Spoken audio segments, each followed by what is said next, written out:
What's the deal, everybody? Welcome back to the studio. Jeremy Deal here, and man, let's bump this jacket off. It's a little warmer in here than I thought. Today, we're going over business stuff. No notebook in front of me because I'm talking about something important that it's been brought to my attention. Apparently, I've never brought it up before. So today, we're going over terms and conditions. The things you should definitely let your agents know about before you actually show up to shoot. Let's get into it. All right, there's nothing to it but to do it. Do good. And by good, I mean do your terms and conditions. Let agents know beforehand. Now, we're going to go over a few misconceptions, and then at the end, we'll go over how I do my terms and conditions and what exactly is on them. But the first thing you should know is that having terms and conditions actually makes you look more professional. A lot of times, photographers are worried about the fact that they just got this agent, they just got this new client, and they don't want to scare them off by telling them things they definitely won't get in the process. But realistically speaking, talking about these things in advance is the only way to make sure you are not taken advantage of on site, whether that be your skills, time, or talent. None of those things you want to put to waste.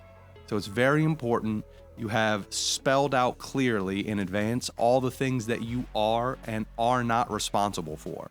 Since this channel is mainly real estate photography and videography, that's what I'm going to be relating all this subject matter to, but this really relates to anyone doing photography or videography or anything creative for a career where other people are hiring you for that creativity.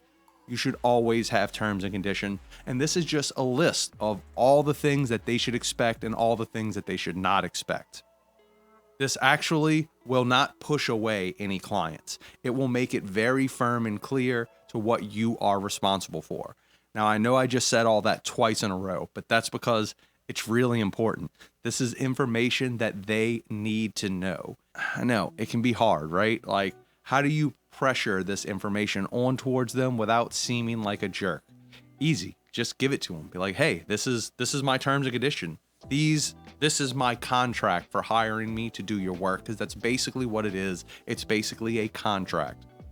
Now, without a terms and condition in real estate photography in particular, your agents would A, have no clue how long it takes you on site, B, no clue how many images they should expect for what they hired you for, C, their rights to those images and how long they can use them and what they can use them for. The list goes on and on. All of these things are important. So, terms and conditions, make sure your agents have them or your clients have them before shooting with them. Before they even hire you, make sure they know what you will be doing and what you will not.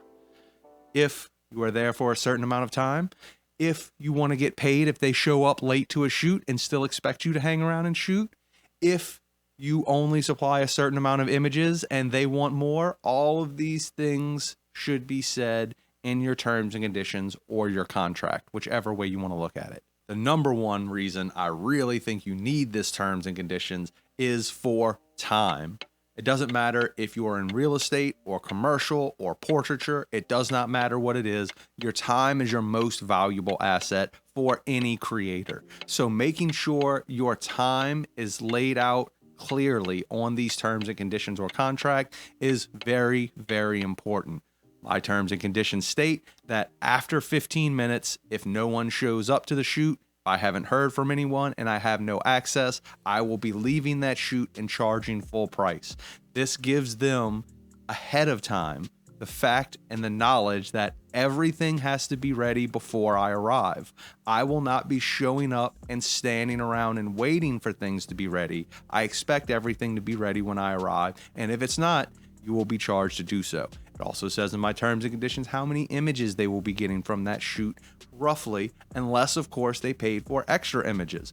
But it's all in the terms and condition. Any question that any agent has asked me over time that I didn't tell them about in advance, I went back and I updated my terms and conditions to say exactly those things. Now, the terms and conditions, this isn't like something you're going to have to send off every single time. Really, they just need to see it the first time they work with you. And the way I do it is through Aryeo. Now, you might not use Aryeo as your personal delivery system, but you might use something similar.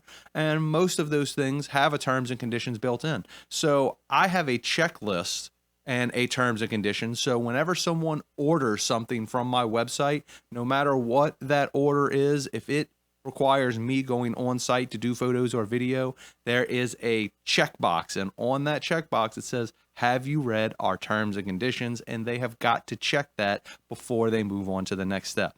Now, am I assuming they're actually reading these terms and conditions? Not at all. I mean, I rarely ever do, so why should they, right? But it's there to cover my butt on the back end. Oh, you didn't know I wasn't in charge of staging? Well, it says right here in the terms and conditions, you're in charge of all that. Well, you didn't know that I wasn't going to sweep the property before I photographed it? Well, it says right here in terms and conditions, I'm not a cleaner. Oh, you expected me to go around and adjust every blind before I started. Maybe you should have read the terms and conditions that state all of that's supposed to be done before I arrive. The point of the matter is, if you are presenting them with a documentation of everything you are going to do and are not going to do, and they do not read it, but click off and sign on it anyway, that is not your fault. It is not up to you to make them read it. It is up to you to present them these options, to let them know. This doesn't mean that you are all of a sudden a corporate sellout. It just means that you're trying to protect yourself and your business. All right, let's get into my terms and conditions. But I'm not actually going to tell you what my terms and conditions are, because they're specifically for me. They're directly related to my workflow. So my terms and conditions won't actually help your terms and conditions. But I can tell you a few things that I put on there and that I would recommend, especially if you're a real estate photographer, that you put on there. Number one, time. Time is everything in this industry. Time is everything to everyone in every industry. Marking and putting down your exact hours or time you will be there during a shoot is the most important thing that you can put on there. It dictates the way the rest of your terms and conditions will be held, and it is also the most cumbersome or most annoying part of real estate photography, is everyone being ready on time. So making that very clear up front is the number one thing you can do. Number two, services. When I say services, I mean specifically things that you are not in charge of. On my terms and conditions, I specifically state I am not a cleaner. I am not a stager. I am not a mover. I don't do any of those things. I may, upon my own free will, choose to move and stage things as go, but I am not contractually obligated to do so.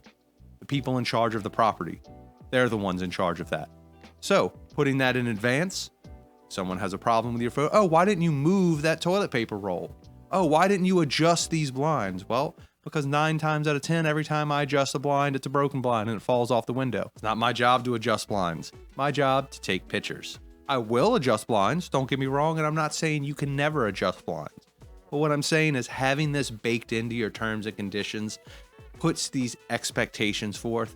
And without expectations, they don't know what to receive, they don't know what they'll get, and they don't know how to pre-prepare.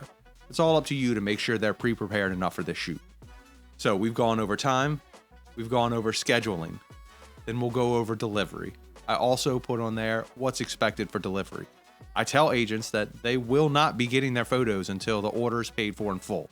Now, I know this slaps in the face of some agencies who likes to try and pay 30 days or 60 days out, or agencies that only want to pay with check, which I do have one of those still. But realistically speaking, put forth your expectations first. Don't deliver your images before they're paid for. Doesn't matter who they are.